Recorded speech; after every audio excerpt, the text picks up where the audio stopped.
Hey, so we're going to start off by showing you a video that we want you to put yourself in the situation of.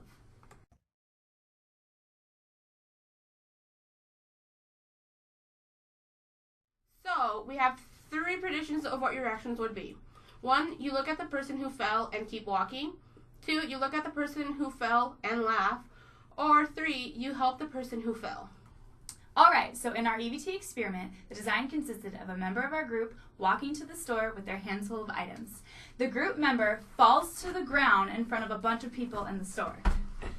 Those within the group hide around the corner and take notes of the reactions of the subjects involved in the experiment. What is the EVT violation in this experiment?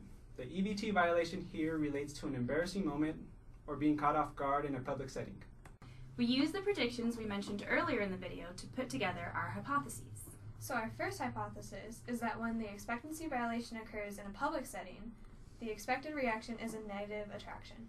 Our second hypothesis is that when the expectancy violation occurs around an older subject, the reaction may be a more positive reaction than when it occurs around a younger subject. We tested our experiment on 18 different subjects. 3 had positive reactions, 10 had negative reactions, and 5 had no reaction.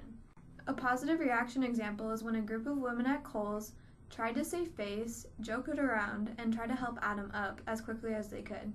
A negative reaction example is when a girl saw Adam fall, simply asked if he was okay, and then walked over him without any concern. An example of no reaction is when people would look up and not ask if Adam was okay, and then continue on with what they were doing. In our main hypothesis, we found to be very accurate. We mainly experienced negative attractions from running our experiment. In our second hypothesis, we found it to be very valid. This is important to our audience because it is something that happens all the time in our society. People may do things that can be embarrassing for them in a public setting. It is good to be aware of how people react. A lot of times, a helping hand goes an extremely long way. In this instance, it had to do with someone tripping. But in other instances, it may be something else that can have a longer effect.